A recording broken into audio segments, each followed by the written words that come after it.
Okay, what we have right here is a system of equations, and looking at this one, it's hard to tell whether the elimination method or the substitution method would be easier. In fact, we can probably do either one just fine. So what I'm actually going to do is going to show you both of them, one on each side. Alright, for the substitution method, the first thing we want to do is have a variable isolated on one side of the equation. Okay, so we can do that with either of these two equations, but it looks like since there's no coefficient except for a negative in front of the y there, it looks like it would probably be easier for us to use this equation. So let's take 2x minus y equals 11. Since we're trying to solve for y, we'll subtract 2x and we get negative y equals... Oh, I'm sorry, this should be a negative 11 there, not a positive 11. Negative y equals negative 11 minus 2x. Alright. And now all we do is multiply everything by negative 1, and we get y equals 11 plus 2x. Alright, so we've solved for y. We don't know what number y is, but we know that y is 11 plus 2x. You know, whatever x is, y is going to be twice that plus 11. So let's take our second equation now, 3x plus 2y equals 8, and we'll rewrite that equation. So we've got 3x plus 2y equals 8. Now we have two variables in this equation, but since we know what y is in terms of x, we can just take this thing right here, this 11 plus 2x, and plug that in for y, giving us 3x plus 2 times 11 plus 2x equals 8. And now all we need to do is distribute the 2 and then solve for x. So let's go ahead and distribute that. We got 22 plus 4x. So 3x plus 22 plus 4x equals 8. Add these two together and we get 7x plus 22 equals 8. Now we can just subtract 2 from both sides, or subtract 22 from both sides. We've got 7x equals 8 minus 22, which is negative 14. And divide by 7, x is equal to negative 2. Alright, so we just solved for x there. And now, since we know what x is, we can find y really easily. We already know that y is 11 plus 2x. So we can say y is 11 plus 2 times, in this case, negative 2, since x is negative 2.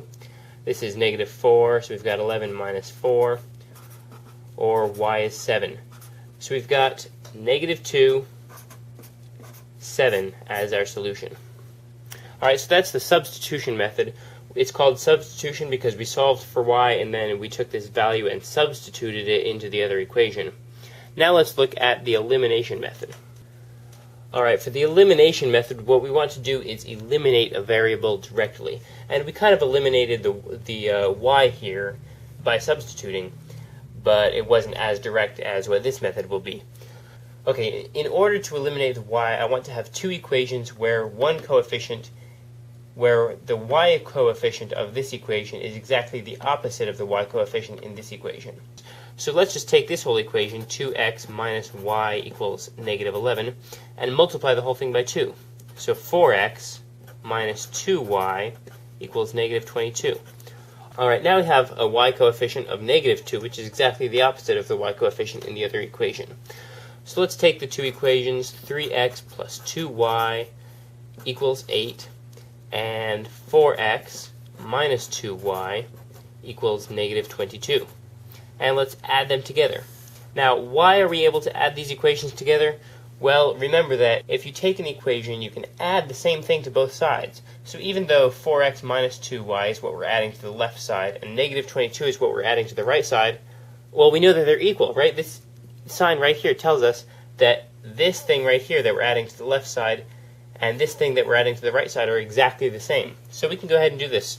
Perfectly clear conscience. We can sleep like a baby at night. Alright, so we've got 8 minus 22 is negative 14.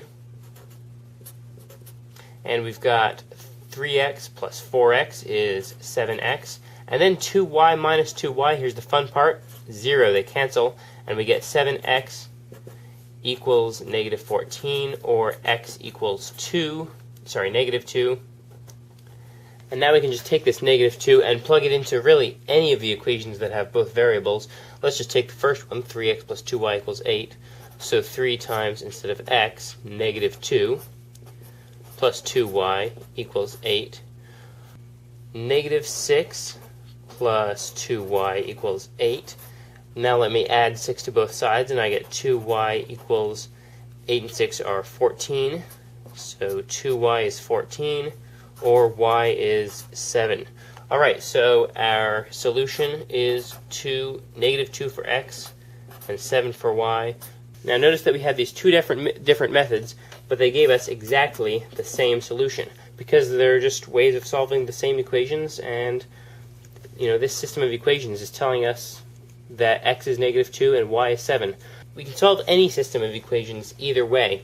It's just that sometimes it's going to be easier to do elimination if maybe we have coefficients that look like they're going to be pretty easy to get to be the same, or if it looks like it'll be pretty easy to solve for one variable, maybe you'll want to try substitution. It doesn't matter, your choice. Sometimes it's a matter of personal preference. When I was in algebra, I tended to like substitution better. I know people who like elimination better. So you might find one that you like doing more, and if that happens, go ahead and do that one. But it's always good to know how to do both of them. So thanks for watching the video.